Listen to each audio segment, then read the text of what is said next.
Assalamualaikum warahmatullahi wabarakatuh. Alhamdulillahirabbil alamin wa bihi nasta'in wa ala umurid dunya waddin. Wassalatu wassalamu ala asrafil anbiya'i wal mursalin wa ala alihi wa sahbihi ajmain, amma ba'd. Alhamdulillah, pada kesempatan kali ini kita masih diberi kesehatan oleh Allah Subhanahu wa Ta'ala. Semoga dalam kita menjalani kehidupan sehari-hari kita diberikan rasa syukur, rasa nikmat yang tidak kurang suatu apapun. Tak lupa juga sholawat serta salam kita haturkan kepada junjungan Nabi besar Muhammad SAW. Semoga pada di yaumil akhir nanti kita diakui umatnya Nabi Muhammad dan diberikan syafaatnya oleh Nabi Muhammad. Amin ya rabbal alamin. Yang terhormat Ibu dosen pengampu mata kuliah Psikologi Pendidikan, Ibu Umi Nadhiroh, SPDI, SPD, MPD. Yang saya banggakan rekan-rekan kelas saya, kelas G, dan mahasiswa STAIP pada umumnya. Pada kesempatan kali ini saya akan menyampaikan mengenai perilaku menyimpang.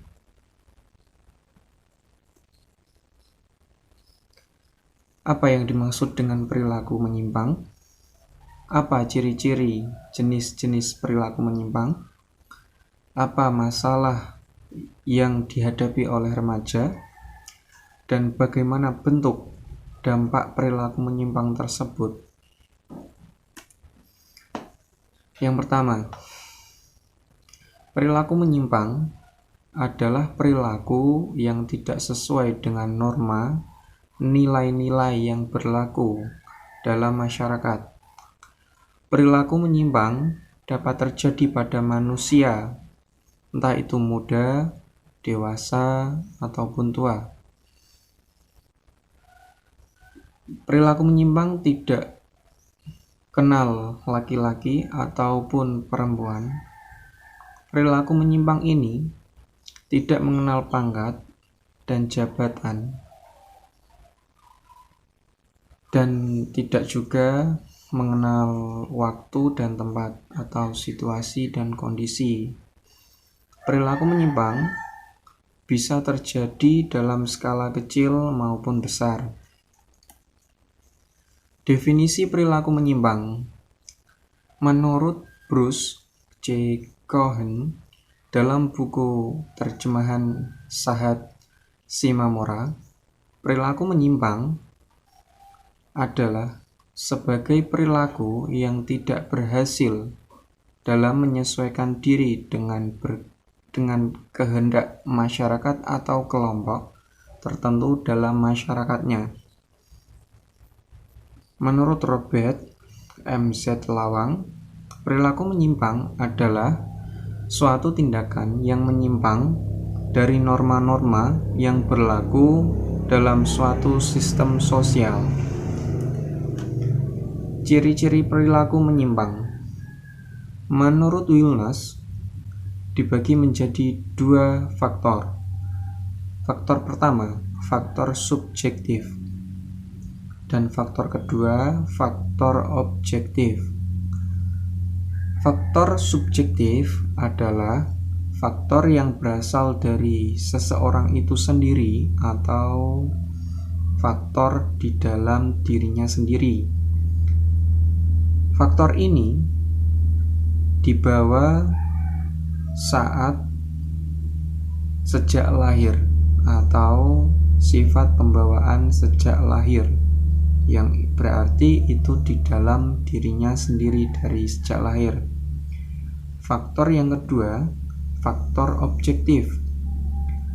adalah faktor yang berasal dari luar atau lingkungan.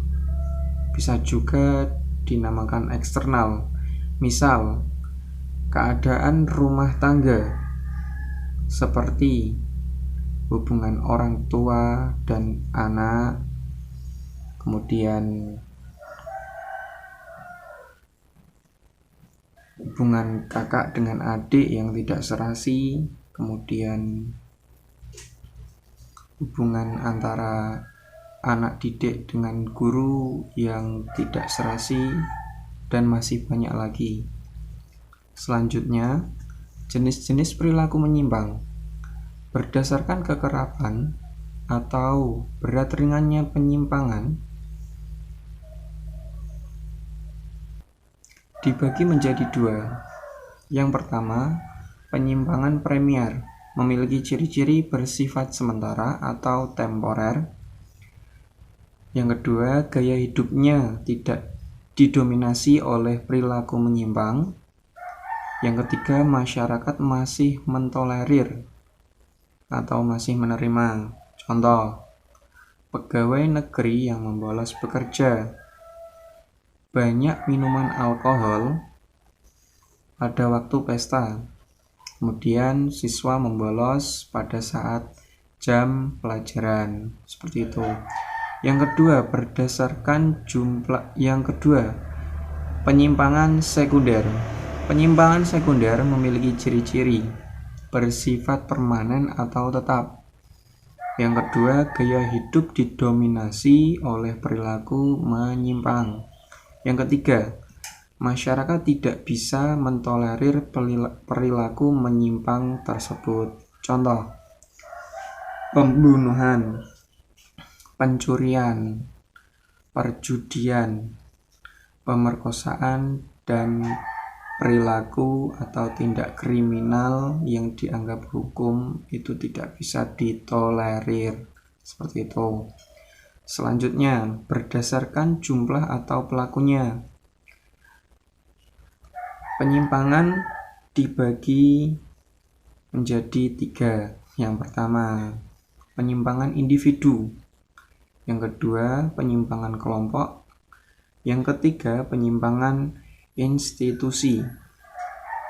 Penyimpangan individu adalah penyimpangan yang dilakukan oleh seseorang dengan melakukan tindakan-tindakan yang menyimpang dari norma-norma yang berlaku. Kemudian penyimpangan kelompok. Penyimpangan kelompok adalah penyimpangan yang dilakukan secara berkelompok dengan melakukan tindakan-tindakan menyimpang dari norma-norma masyarakat yang berlaku. Pada umumnya, penyimpangan kelompok ini terjadi dalam sub kebudayaan yang menyimpang yang ada dalam masyarakat. Selanjutnya, penyimpangan institusi.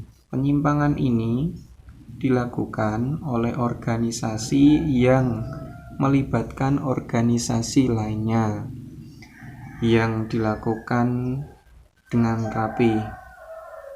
Selanjutnya, masalah-masalah yang dihadapi oleh remaja. Beberapa masalah yang dialami oleh para remaja antara lain masalah emosi, masalah penyesuaian diri, masalah perilaku seksual, masalah perilaku sosial, masalah moral, kemudian masalah keluarga yang terakhir. Selanjutnya, masalah emosi ini sendiri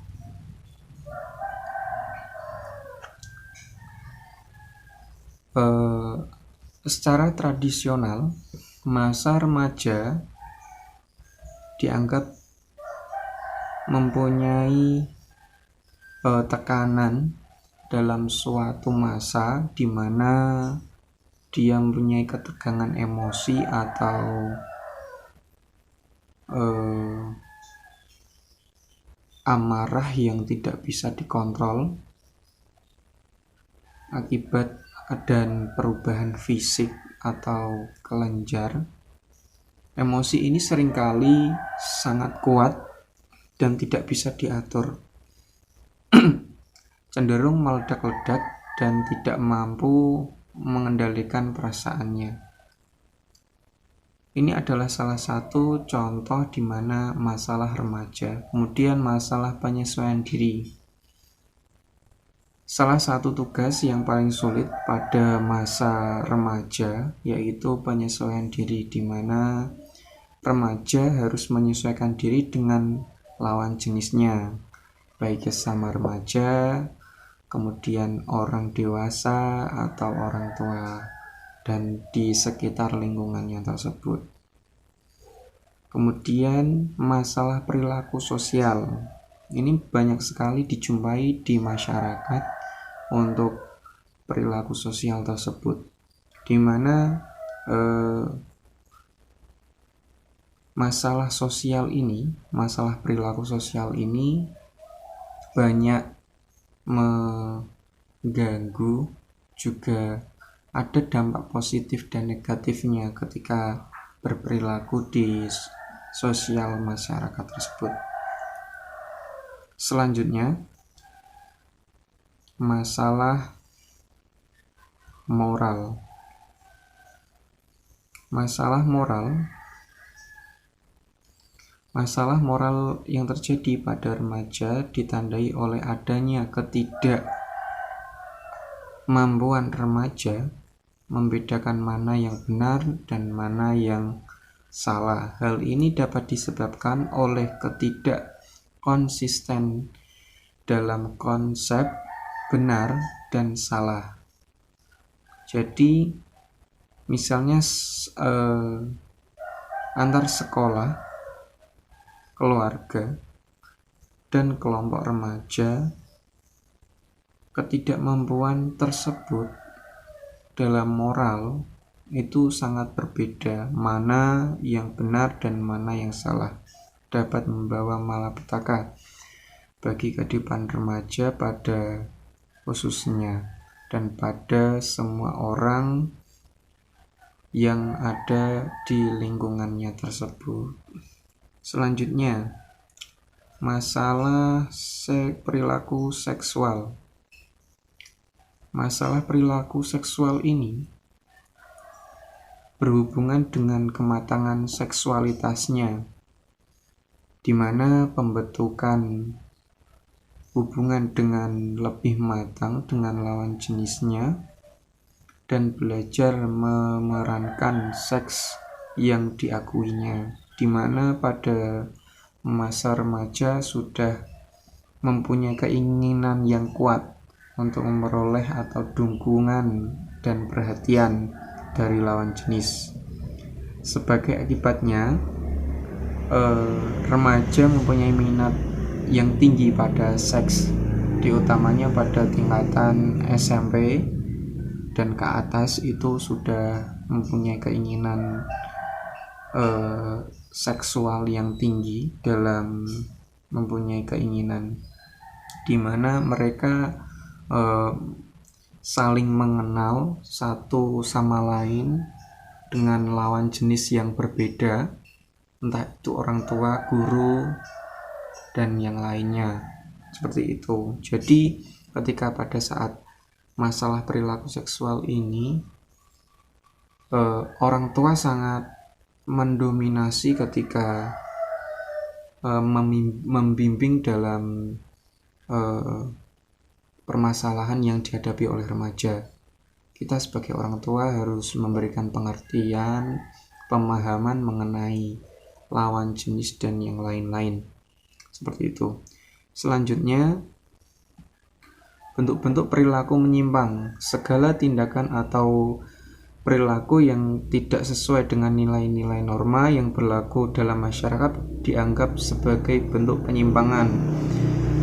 Bentuk-bentuk penyimpangan yang pertama, minuman keras atau miras, penyalahgunaan narkotika, perkelahian antar pelajar, perilaku seks di luar nikah, berjudi, kejahatan atau kriminalitas yang dianggap oleh aparat hukum. Selanjutnya, dampak perilaku penyimpangan. Dampak bagi pelaku maupun bagi masyarakat pada umumnya. Yang pertama, dampak bagi pelaku, dampak bagi orang lain atau kehidupan masyarakat. Selanjutnya, perilaku menyimpang adalah perilaku yang tidak sesuai dengan norma-norma dan nilai-nilai yang berlaku dalam masyarakat. Perilaku menyimpang dapat terjadi pada manusia, entah itu muda, tua, dewasa. Dan itu kesimpulan yang bisa saya tarik, di mana dalam menghadapi perilaku menyimpang, agar kita bertindak bijak dan tahu batas-batasannya, di mana dalam perilaku menyimpang ini sangat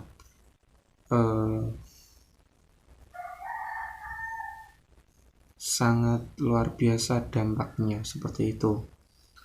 Mungkin cukup dari saya. Apabila ada tutur kata atau ucapan yang kurang pas, saya mohon maaf. Pesan saya, jangan lupa 3M. Yang pertama, memakai masker. Yang kedua, mencuci tangan dengan sabun, ya. Yang ketiga, menjaga jarak atau social distancing. Mungkin cukup dari saya. Sekian dari penyampaian materi untuk perilaku penyimpang.